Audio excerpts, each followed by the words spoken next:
El dolor puede ser maestro o verdugo, dependiendo de cómo decidamos relacionarnos con él. En este episodio especial de Valcara, tengo el privilegio de conversar con mi hija sobre una de las experiencias más difíciles de su vida, el divorcio de sus padres. Hablamos de las heridas, pero también del crecimiento, del coraje para no ser víctima, sino autora y protagonista de su historia. Esta es una conversación íntima, sincera, auténtica y llena de aprendizajes que trascienden el ámbito familiar. Bienvenidos.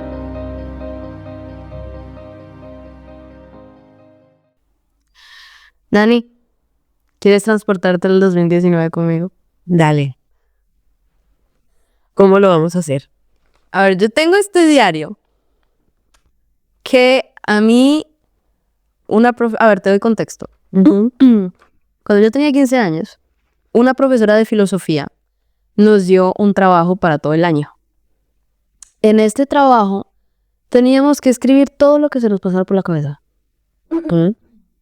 Entonces, todas las reflexiones que hacíamos día a día, todo lo que, como los pensamientos profundos que tuviéramos, o la más mínima pendejada, ¿ok? Entonces, en esto, pues yo pensé como, yo nunca he sido buena teniendo diarios, así que nunca le voy a parar bolas. Pero, en esa clase se desató una conversación que me hizo pensar muchas cosas. Entonces, en la clase escribí un texto, es el que te voy a leer en este momento, porque estaban hablando de qué era la filosofía. En esa clase se dio una conversación sobre qué era la filosofía.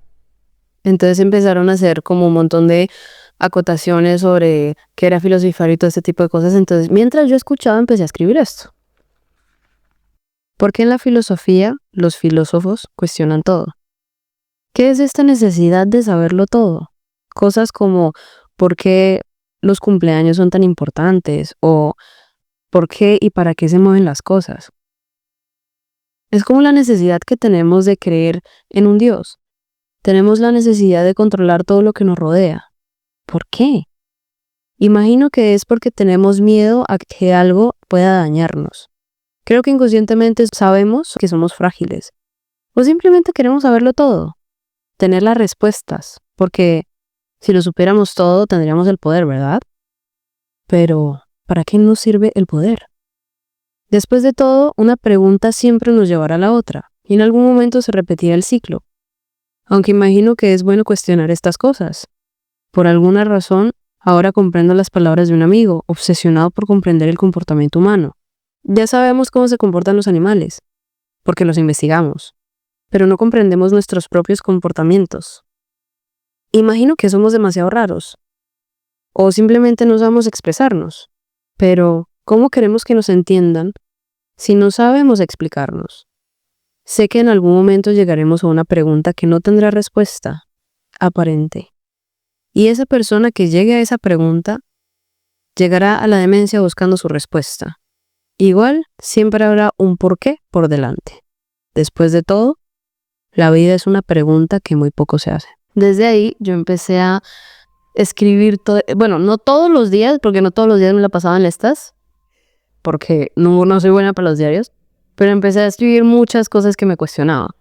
Me sorprende que tú hayas tenido esas reflexiones a una muy temprana edad.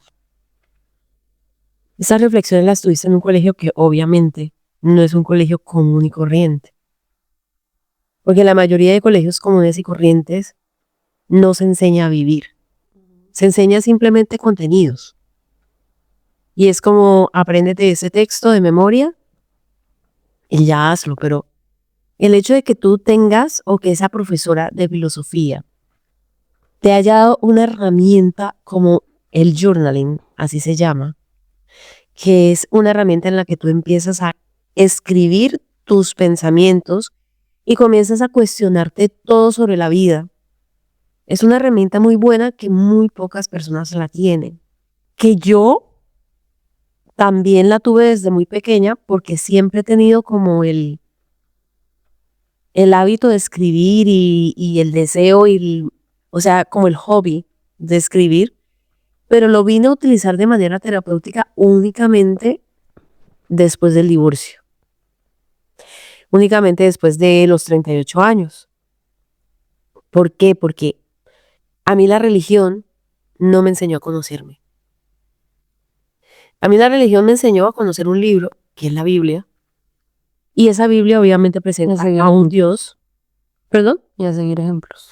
Sí, a seguir ejemplos, y la Biblia me presenta a un Dios que es muy acomodado de acuerdo a la religión que lo profesa. O sea, el mismo libro sirve para una cantidad de credos.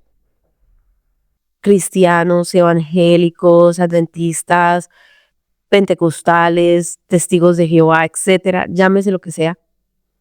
Judíos incluso, católicos. Creo que los mormones también utilizan la Biblia de vez en cuando, aunque ellos tienen otros libros además.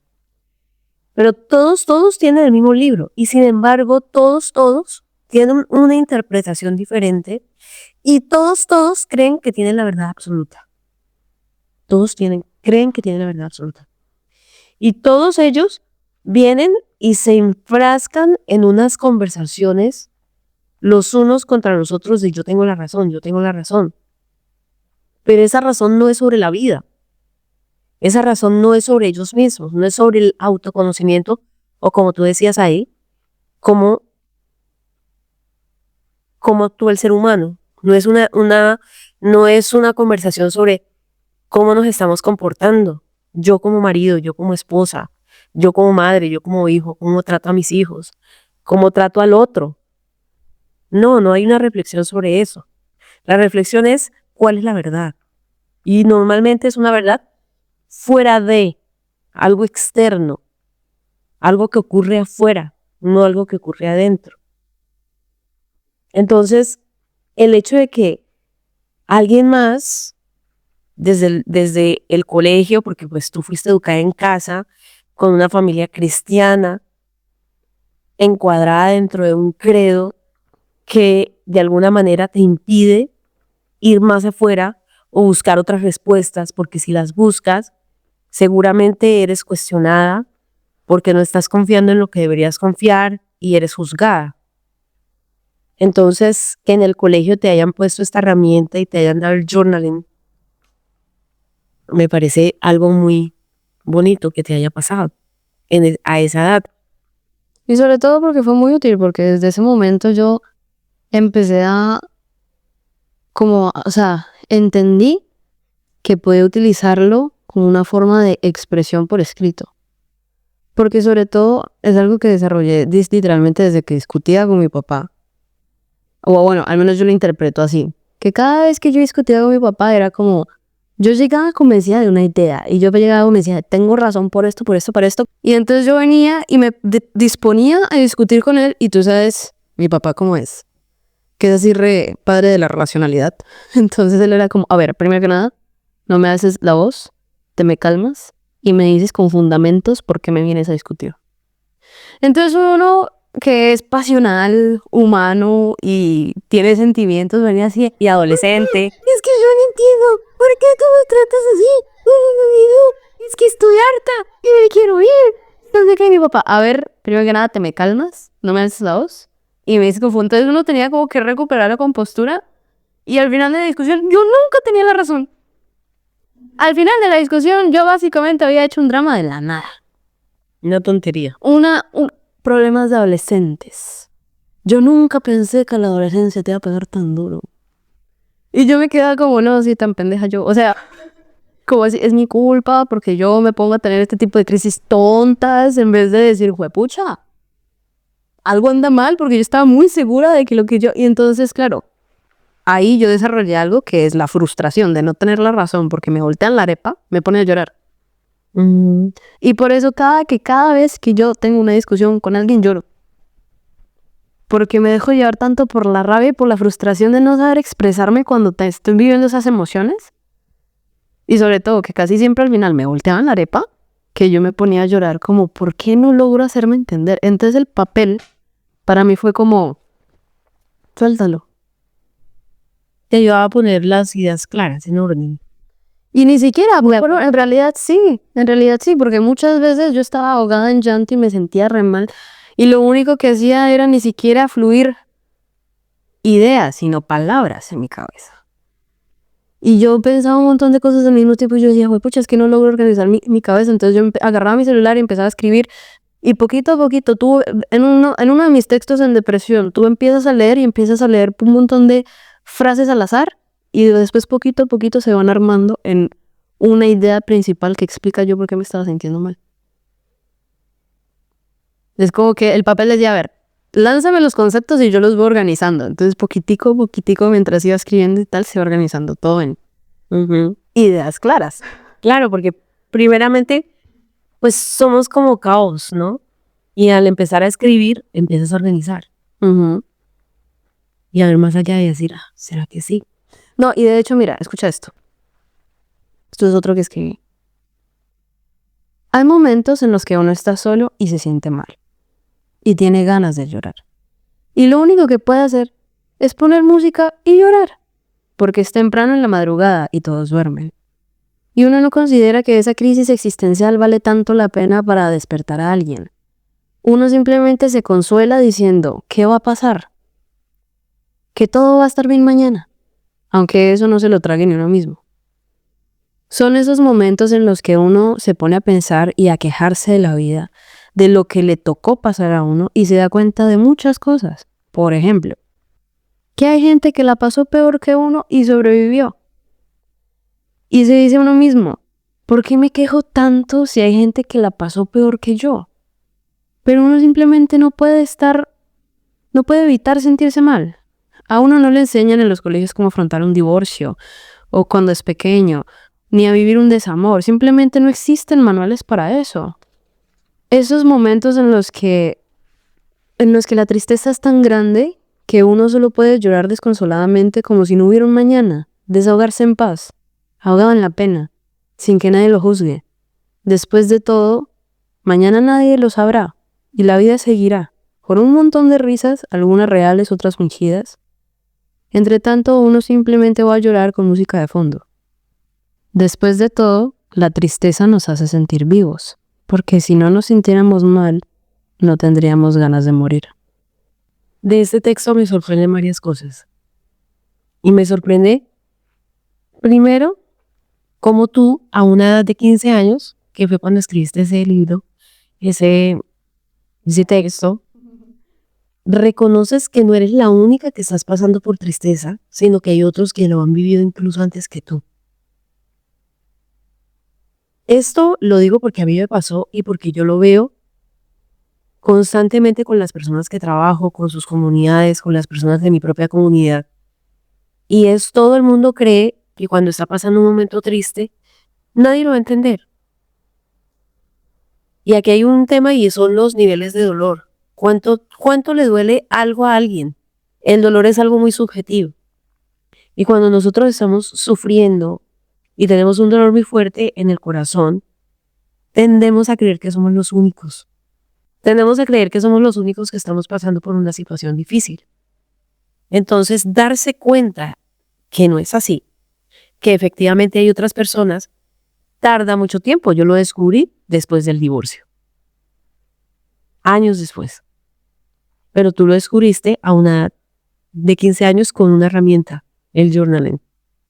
No, y sabes ya también porque pensaba, como por ejemplo lo de, yo estoy sufriendo por algo muy chiquito, porque, para darte un poquito de contexto, el 2019, en el círculo en el que yo me movía, en Colombia estaba de moda la depresión. Wow. Todos mis amigos sufrían de depresión. Algunos de forma más explícita que otros. Pero en realidad todos sentíamos que estábamos en un hueco. Y en ese hueco todos nos reíamos, teníamos relaciones, nos enamorábamos. Pero al mismo tiempo teníamos un sufrimiento muy grande por dentro. Tenía una amiga que sentía muy fuerte el no vivir con su papá.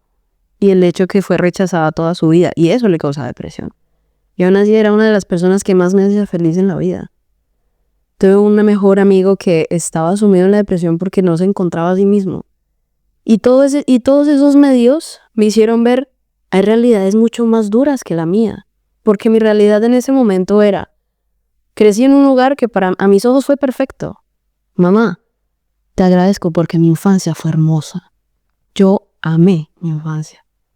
Y darme cuenta, toda la vida, tener uno que otro amigo que me decía, no, es que mi papá me pega. Y a mí prácticamente nunca me pegaban. O no, es que mis papás se están divorciando. Y yo tenía 10 años y mis papás estaban muy juntos y yo los veía todo mi hogar perfecto. Entonces era como, wow.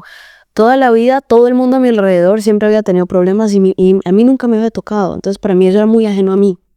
Y en el momento que me toca, yo estaba como, juepucha, esto duele mucho. Y estoy sufriendo un montón. Y lo peor es que ni siquiera es lo más dramático que me pudo haber pasado. Porque mi papá pudo haber sido cualquier cosa.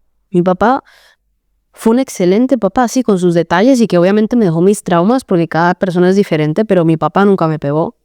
Hacía una paliza, mi papá nunca abusó de mí, mi papá nunca fue una mala persona y aún así me causó muchísimo dolor en el momento del divorcio. Así como tú inconscientemente también me lo causaste. Entonces yo me veía con mi dolor y yo pensaba, mis amigos viven una realidad más dura que la mía. La gente que he conocido vive una realidad más dura que la mía. Pero yo siento mi dolor muy fuerte. Y entonces, cuando yo escribía esto, y cuando yo lloraba y cuando yo me sentía en depresión, yo decía, pucha, es que no hay salvación para mí, pero es que tengo que sobrevivir. En mi cabeza siempre estaba el pensamiento, tengo que sobrevivir.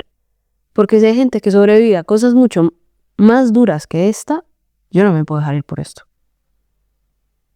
Hay dos cosas que me vienen a mí de eso que estás diciendo y es, uno es el tema de la adolescencia.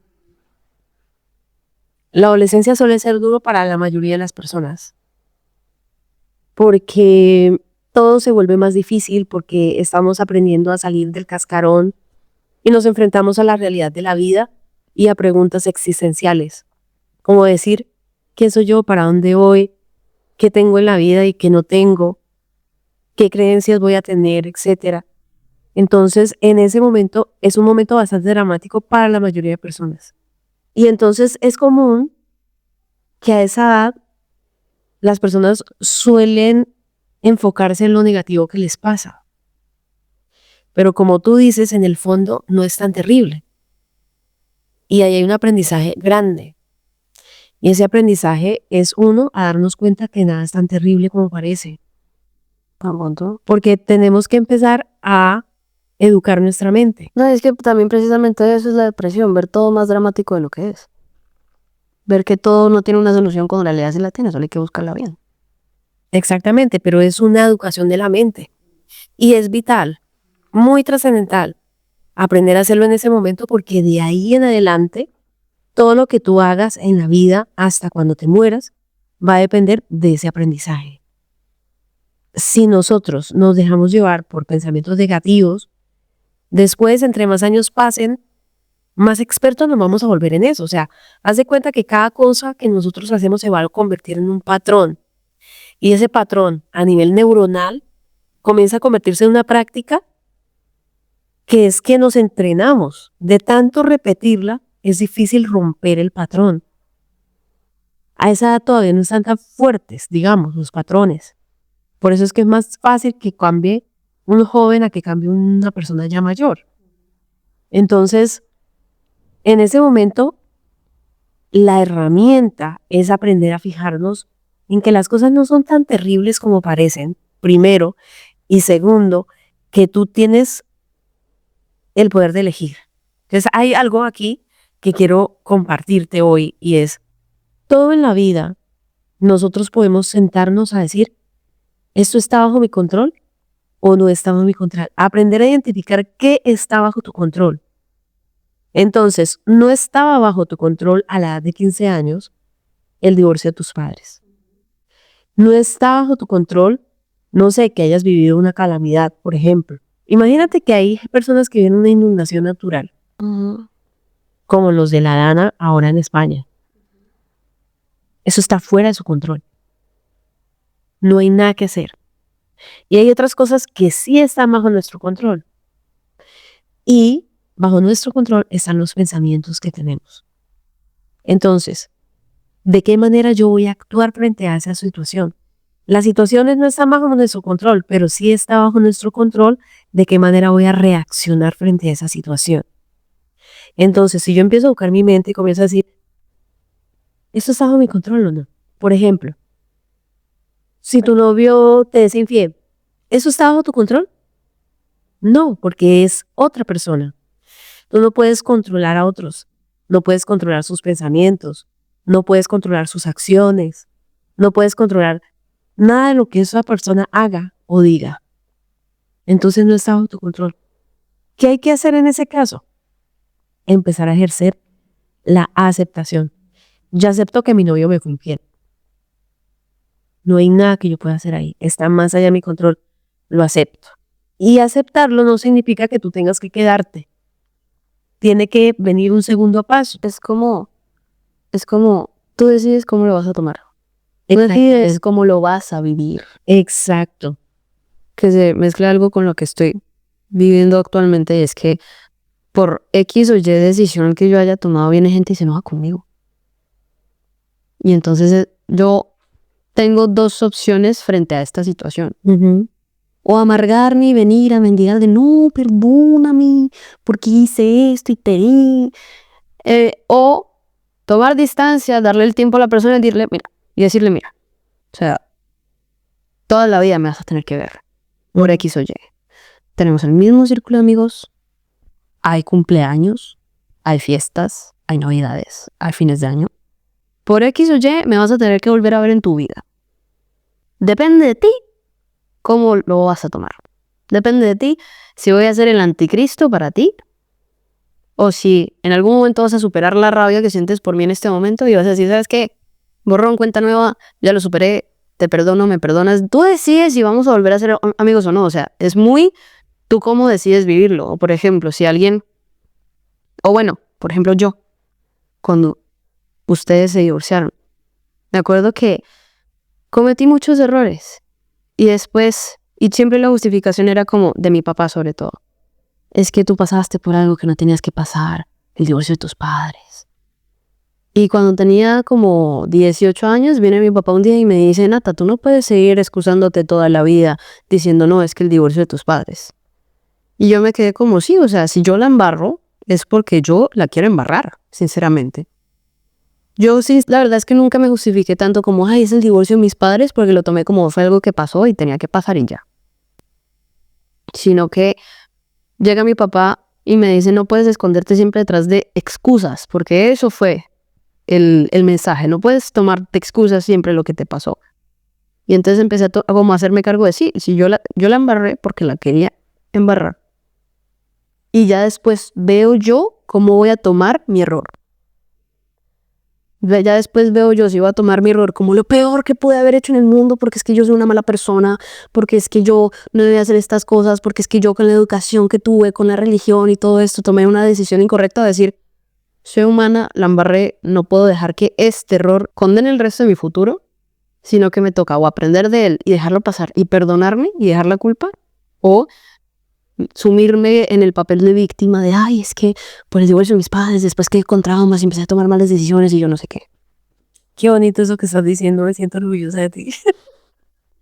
Mira que tu papá estaba diciéndote el mismo principio que te estoy diciendo ahora. Y tu papá te estaba diciendo, tú tienes que tomar la responsabilidad. Por algo se casaron. Y te estaba sacando de la mentalidad de víctima. Porque es que eso es lo que nos pasa a la mayoría de seres humanos.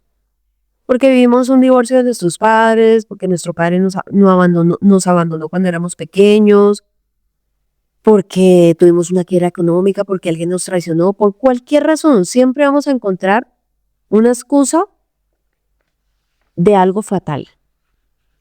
Pero yo decido cómo voy a actuar frente a eso, tal como tú me lo acabas de decir. Y entonces yo tengo la oportunidad de decir, no voy a dejar que esto me defina. No voy a dejar que mi vida se convierta en un dolor eterno, una queja eterna, un victimismo eterno. Sobre todo porque uno entra en ese hueco y después es muy difícil salir. Exacto. ¿Por qué? Por los pensamientos. Y aparte eso nos vuelve insoportables.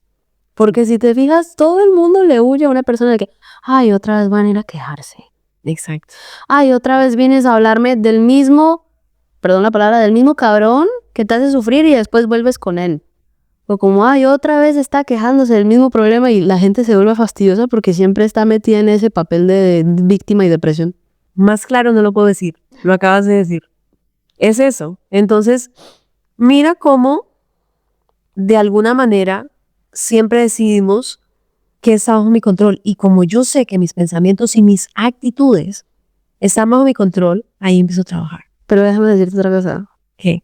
¿Sabes también algo muy paila que pasa? Escucha la última frase de la parte que me hiciste repetirte. Si no nos sintiéramos mal, no tendríamos ganas de morir. ¿A qué me refería yo con esto? Que muy poca gente lo entendió cuando yo se lo leí la primera vez. ¿Qué es el contrario? ¿Qué significa oscuridad? Ausencia de luz. Exacto. Es decir, las ganas de morir es ausencia de vida. Cuando uno quiere morirse es porque está consciente que está vivo. Y esa sensación envicia. Explícame un poco más. Que hay gente que se vuelve adicta a sentirse mal. Exacto. Porque es lo único que los hace sentirse vivos. Sentirse mal. Wow. Así es. Sobre todo porque las emociones, bueno, según yo, la gente suele recordar más las cosas malas que buenas. El sentido de, no, mi vida ha sido una porquería porque me divorcié, perdí mi trabajo, se murió mi papá. En vez de acordarse de todos los días que se comió un helado y estuvo contento. O en vez de acordarse todos los días que vio un atardecer y estaba contento porque se estaba tomando un café o algo así. ¿Sabes qué es lo que pasa, Nati? Que eso, esa actitud frente a la vida, es un trabajo. Porque no sé por qué hay un autor que leí, que es María Alonso Puig, que tiene un libro muy chévere que se llama El cociente agallas. Y en ese libro él dice cómo hay personas que nacen, digamos, genéticamente predispuestos al dolor. Y hay personas que nacen genéticamente predispuestos a la alegría, al positivismo. Él de hecho es un exponente del positivismo.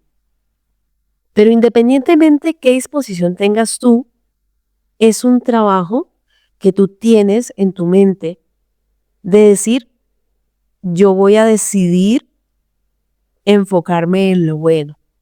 Y ese es un trabajo de conciencia, que cuando tú lo haces, tú comienzas a elevarte, comienzas a elevar tu carácter, empiezas a elevar tu conciencia por encima del victimismo, del dolor, de la queja, de lo malo, dejar de enfocarme en los obstáculos y empezar a enfocarme en las soluciones. Dejar de ver el vaso medio vacío para empezar a ver el vaso medio lleno.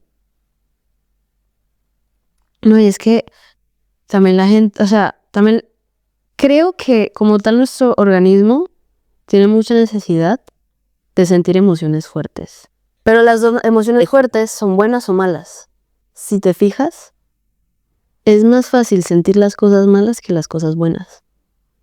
Porque para sentir las cosas buenas, por ejemplo, sentir satisfacción viendo un cuerpo ejercitado, conlleva un sacrificio que es ejercitar el cuerpo, sentir el dolor del ejercicio, romper el músculo y todo esto para llegar al objetivo que es sentir satisfacción viéndose un espejo ejercitado. En cambio, sentirse mal, gordo, con granos, con estrías, con varices, con todo lo que sea, es más fácil. Claro, porque no requiere un esfuerzo. Exacto. Y como la gente quiere sentir emociones fuertes, se van a polos opuestos. Así es. Y también porque hay una confusión de lo que es la felicidad. La gente normalmente cree que la felicidad es el placer. Y entonces, ¿el placer qué es? El placer es una llamarada de hoja seca. Que estos textos van muy alineados a lo que estamos hablando, porque que sigue habla de eso. ¿Ah, sí? Pues mira, el placer es algo que tú dices, es una llamarada de hoja seca. Es, por ejemplo, las personas que fuman o que se meten droga. Yo bebo todo un porro porque sé que ahorita voy a vivir un viaje trascendental y etcétera, etcétera. Pero luego cuando pasa ese placer, Jamás. Pasa la emoción, deja un vacío. Hay personas que llenan ese vacío con cosas. Ir a conciertos, salir con los amigos, algo momentáneo. Y creemos que eso es la felicidad. Y entonces para poder mantener en el estado de placer, hay que estar desesperadamente buscando cosas para hacer, para poder vivir de placer en placer. Pero cuando nos damos cuenta que la felicidad es otra cosa, imagínate que tú puedes llegar a sentirte feliz en silencio y sin hacer nada. No necesitas ni siquiera estar hablando con otra persona, no necesitas, y por eso es que hay mucha gente que le tiene miedo a la soledad. Necesitas compañía, exacto. Hay gente que le tiene mucho miedo a la soledad por eso, porque no saben darse su propia felicidad. Es un trabajo. Léeme el texto que querías leer. Estamos acostumbrados a reír y desearlo, a que nos hagan felices, a comer en lugares caros y ricos para sentirnos a gusto, para vestir la mejor ropa, para parecer más delgados, para comprar cosas compulsivamente, con tal de ver el dinero pasar por otras manos a cambio de cosas más lindas y duraderas. Después de todo, así queremos vivir. Siempre nos gusta que nos halaguen, nos reconozcan por algo, lo que sea. Igual, todos los humanos estamos condenados a siempre ir en busca de una felicidad, aunque sea efímera. ¿Y eso lo escribiste cuándo? En 2019, cuando tenías 15. En el 2019, cuando tenías 15 años. Me parece brutal porque esas son ideas muy profundas para una niña de 15 años. Porque yo misma, y veo a mucha gente diariamente, intentando poder entender estos conceptos o estas cosas en la vida. En ese texto que tú estás escribiendo, y que viene muy alineado efectivamente a lo que estábamos diciendo antes, y es cómo nosotros, como seres humanos, primero nos enfocamos, es como si hubiera una escala en la vida. Primero nos enfocamos al tener.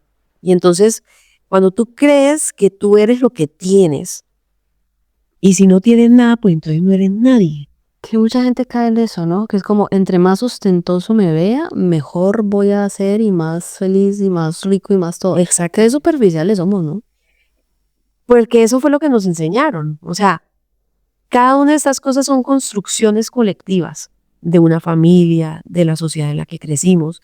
Y esas son las creencias que nosotros aprendemos. Pero ¿no será también como por la pobreza?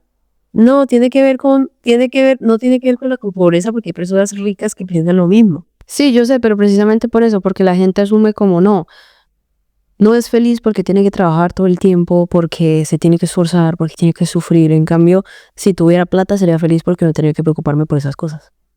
Y los que son ricos nunca encuentran Exacto, porque eso no es la felicidad, pero ellos no lo entienden. Exactamente, pero tiene que ver más con un sistema de creencias que ha surgido a partir de una sociedad y de una familia que es la que nos educa. Y nosotros absorbemos eso y creemos que la vida es así. Por eso es que es importante dudar, hacerse preguntas y buscar las respuestas. Filosofar. Y preguntarle a personas en otros lugares cómo piensan ellos. Porque es que con otras realidades, porque si le preguntas a tu mismo grupo, tu mismo grupo generalmente se asimila mucho a ti. Exactamente, esa es otra idea profunda. Y es, realmente si nosotros queremos salir o queremos evolucionar o queremos, algo que a mí me pasaba era, yo veía gente que era muy feliz y que la vida para ellos era tan fácil. Y yo me preguntaba por qué para algunas personas la vida es tan fácil y para otras personas la vida es tan difícil. ¿Qué saben ellos que nosotros no sabemos? Entonces, ese choque cultural o ese intercambio de pensamientos nos hace crecer y nos hace tener otros ojos, nos amplía la visión, nos abre la mente. Y entonces empezamos a decir, ya, es que yo me estoy enfocando en el tener. Por ejemplo, en la religión se enfoca mucho el tema en el hacer. Entonces ya ahí ya tú no eres lo que tienes, ahí tú ya eres lo que haces. Entonces, si tú eres una persona que haces buenas obras, eres feliz. Exacto. Si tú eres una persona que oras todos los días, eres feliz. Si vas a las iglesias todos los fines de semana, eres feliz. Si haces buenas obras, eres feliz. Entonces se pasa del tener al hacer. Pero es mucho más complejo que eso. ¿Cómo qué? En el sentido, en la religión, al menos de lo que yo entiendo, no es tanto como si oras, si vas a la iglesia, si ofrendas, si diezmas, sino es más si entiendes verdaderamente el punto de las enseñanzas que se dan. Porque muchas veces eran, o al menos a mí me criticaba muchísimo la iglesia porque, ay, Natalia se viste con unas minifaldas que eso lo único que hacen es provocar a los hombres. Por eso, porque todo va al hacer. En vez de, ¿usted está entendiendo verdaderamente lo que el pastor dijo en ese sermón? Exacto, exactamente. Entonces, dentro de ese punto de vista, pues también nos equivocamos en el sentido que pensamos que es una contradicción con la religión, porque la misma Biblia dice que no somos salvos por obras, sino por fe. Pero bueno, eso ya es otro tema. El asunto es que lo que realmente a nosotros nos da la felicidad es ser. No es ni tener ni hacer. Entre ser y no ser. Exacto. Entonces, por eso tú ves personas que son y pueden ser polémicas, todo lo que quiera, pero las personas son. Y cuando llegan a ser, tienen un autoconcepto muy elevado. Y dice, mira, ¿sabes qué? Es que yo soy esta persona. Y yo me creo esto. Y entonces yo voy a hacer esto. Y si esa persona es coherente, o sea, si realmente es lo que dice que es, entonces esa persona es feliz. Si una persona, por ejemplo, dice, es que a mí me gusta servir, porque yo creo que yo soy amor, y el amor es servicio. Entonces a mí me gusta servir, entonces yo voy a atender a la gente que llega a mi casa, yo voy a atender a la gente que está en un refugio, voy a trabajar en una fundación porque voy a servir. Esa persona va a ser feliz, porque cree que es algo y está actuando conforme a eso. Pero si una persona empieza a hacer, por ejemplo, servicio, pero no está consciente de para qué lo hace ni quién es, va a sentir que se están aprovechando de ella, va a sentir que está dando mucho y no está recibiendo nada a cambio, va a sentir que es un tonto, que los demás se aprovechan, que yo no sé qué, y eso le va a generar sufrimiento. Entonces, para esa persona, mejor que no sirva, mejor que no haga, porque si ese servicio, Si no es genuino. exactamente, no es genuino, entonces no va a estar en servicio, va a estar en servidumbre. Y al estar en servidumbre, eso la va a hacer miserable. Entonces, de acuerdo a eso que tú escribiste ahí, muchas personas creen que son lo que tienen, que son lo que hacen y viven de lo que otros digan, lo que otros piensen. Entonces, por ejemplo, si yo estoy aquí en mi casa y llega alguien y me dice, es que mira que dijeron de ti que tú eres una bruja. Si yo soy una persona que me enfoco en el que dirán, pues voy a entrar en crisis y voy a decir, ¿quién dijo eso? Dios mío, y voy a intentar demostrar lo contrario. Pero si soy una persona que sé quién soy, voy a decir, que digan lo que quieran. Me resbala la verdad lo que digan de mí. Porque yo sé quién soy. No tengo que demostrárselo a nadie. Y la verdad, mi verdad, se va a defender sola. Entonces yo no voy a entrar en conflicto con nadie para defenderme. Que cada persona saque sus propias conclusiones, que crean lo que quieran creer. Y ya está. Yo sigo mi vida y no le voy a dedicar ni un minuto de energía a pensar en eso. Y entonces ya no me importa lo que el otro piense de mí. Y una de las cosas que más hace feliz a la gente es liberarse del que dirán. Yo creo que lo más importante aquí es como concentrarse uno en la vida en qué se quiere enfocar. En qué quiere basar su vida. En cosas buenas o en cosas malas. En el papel de víctima o en el papel de vas a seguir adelante y ya. Eso se llama tomar el poder de tu vida. Tú tomas la responsabilidad de tu vida y te comprometes con eso. Lindo. Gracias, Natis.